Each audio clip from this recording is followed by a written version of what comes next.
Hello दोस्तों। Good evening, नमस्कार। आप सभी का एक बार फिर से बहुत बहुत स्वागत है आप सभी के अपने यूट्यूब चैनल परीक्षा की शिक्षा में। उम्मीद करता हूँ, आशा करता हूँ कि आप सभी जो है स्वस्थ होंगे, कुशल मंगल होगा, अपनी तैयारी जो अच्छे और बढ़िया तरीके से आप सभी लोग कर रहे होंगे। तो जो भी क्लास में फर्स्ट टाइम आए हैं, पहली बार आए हैं, नए हैं, उन सभी को बता दीजिए कि हमारे चैनल पर जो है आपकी बीएड एंट्रेंस एग्जाम 2026 की तैयारी जो आपकी स्टार्ट हो गई। तो जिसे भी तैयारी पूरी करनी है, कंप्लीट करनी है, चैनल को सब्सक्राइब करके आप लोग हमारे साथ जुड़ जाएगा। ठीक है, क्लास का समय देख लीजिए।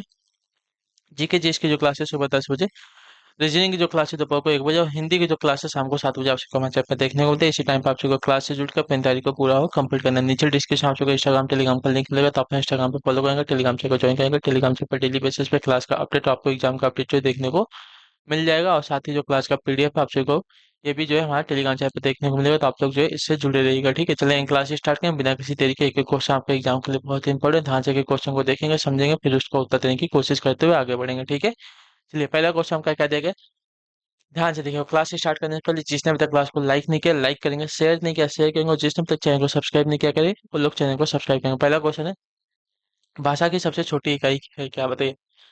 भाषा की सबसे छोटी इकाई क्या है? तो भाषा की सबसे छोटी इकाई आपकी होती है साथियों वर्ड। ठीक है,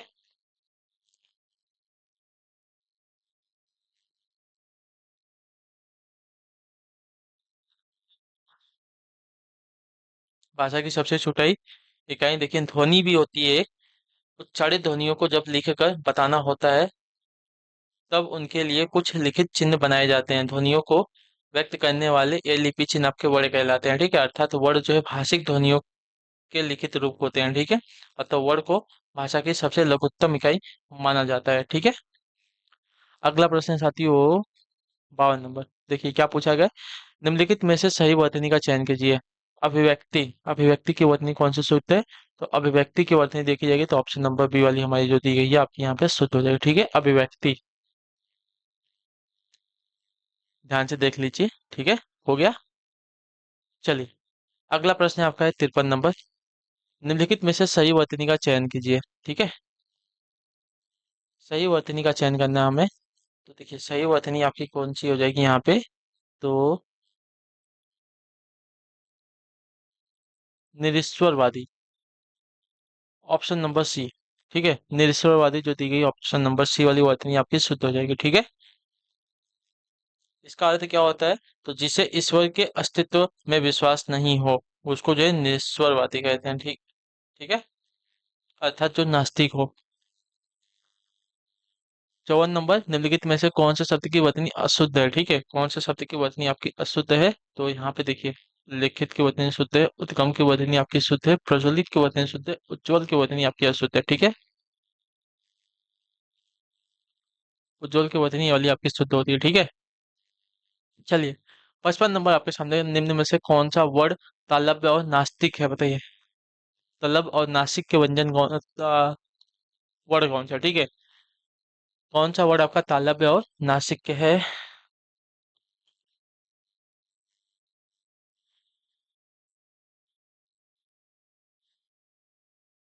चलिए, तो आपका राइट आंसर यहाँ पे हो जाएगा इया। इया हमारा जो है तालव्य और नासिक में आ जाएगा। ठीक है, चौवर्ग में आएगा, इसके वजह से आपका तालव्य हो जाएगा। और पंचमा अक्षर है, इसके वजह से नासिक हो जाएगा। ठीक है,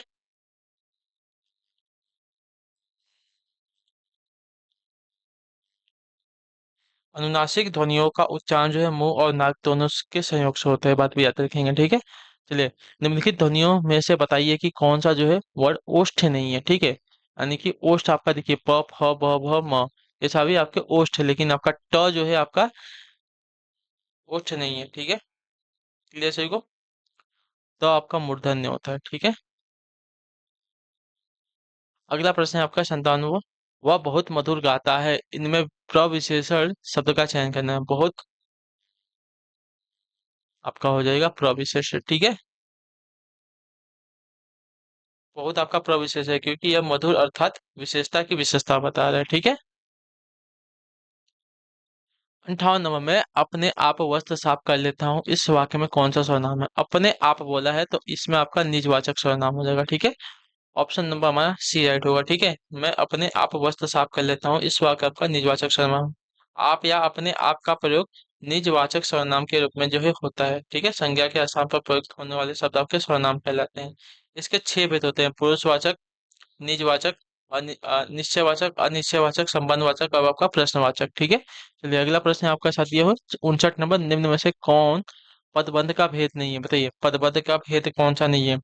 विशेषण पदबंध, अव्यय पदबंध, क्रिया पदबंध या संज्ञा पदबंध? तो आपका राइट आंसर हो जाएगा अव्यय पदबंध। ठीक है, ये आपका पदबंध का भेद नहीं होता। ठीक है, अव्यय पदबंध पदबंध का भेद नहीं है। ठीक है, संज्ञा पदबंध, विशेषण पदबंध, सर्वनाम पदबंध, क्रिया पदबंध, क्रिया विशेषण पदबंध, पदबंध के भेद होते हैं। ठीक है, क्रिया विशेषण अव्यय का ही एक प्रकार है, परंतु अव्यय पदबंध नाम से पदबंध का कोई भेद नहीं है। ठीक है, चलिए, सजावट उसे बहुत प्रिय है, इस कथन में रेखांकित भाववाचक संज्ञा का निर्माण किससे हुआ है? ठीक है,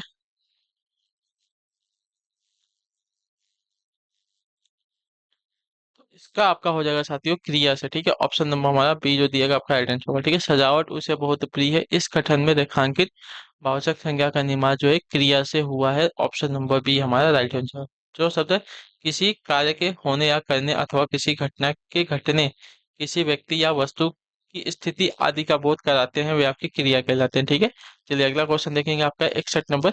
कौन सा शब्द क्रिया संबंधी भाववाचक संज्ञा? बताइए, कौन सा शब्द आपका क्रिया संबंधी भाववाचक संज्ञा है? इसका सही उत्तर क्या हो जाएगा बताइए। देखो पिन लेके आइए।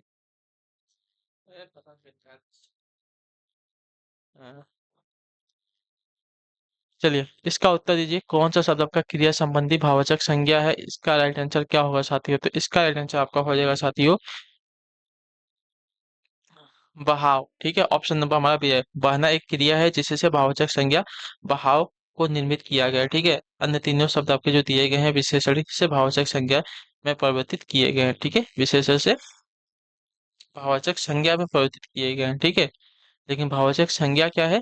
आपका बहना से बनाया गया है। ठीक है,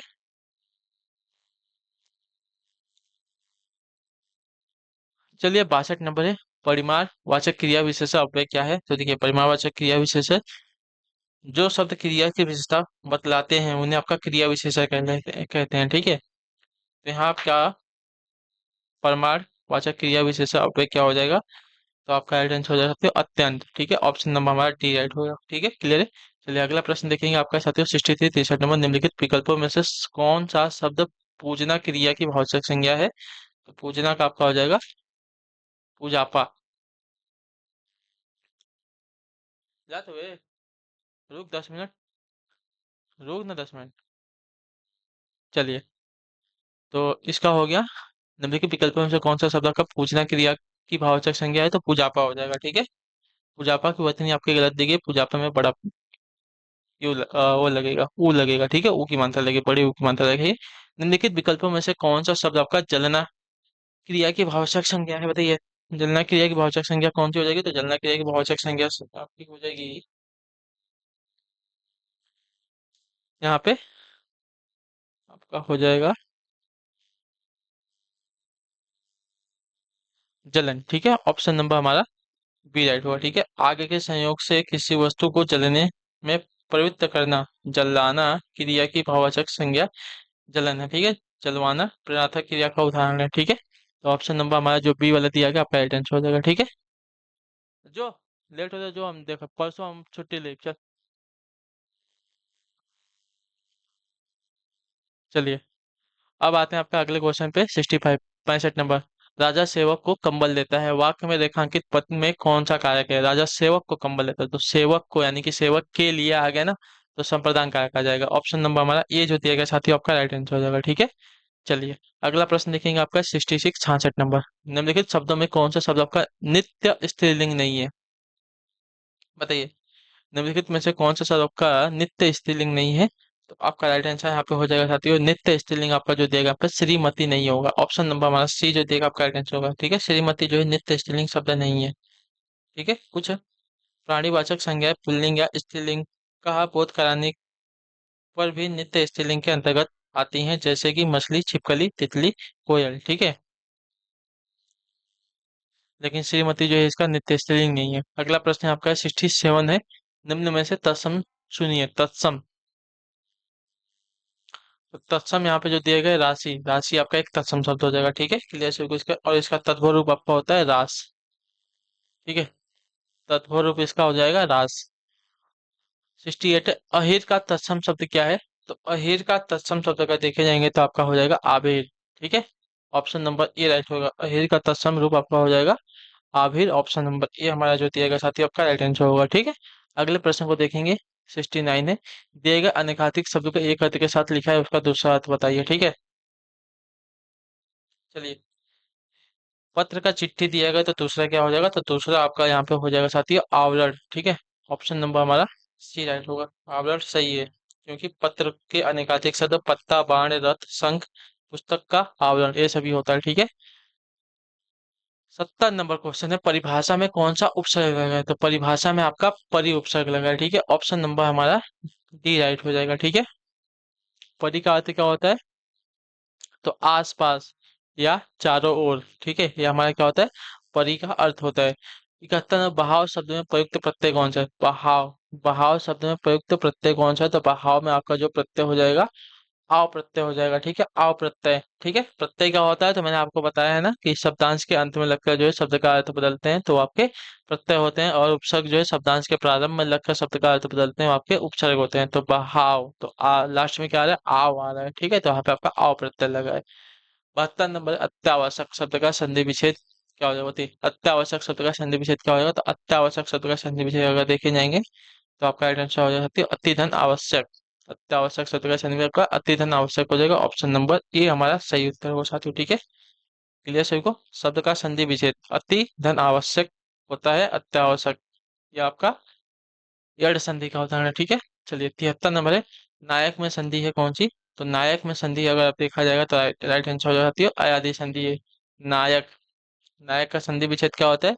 तो ने धन अक होता है। ठीक है, ने धन अक। तो इसमें क्या हो रहा है? ये धन अ मिलके या में परिवर्तित हो जा रहे हैं यहाँ पे। ठीक है।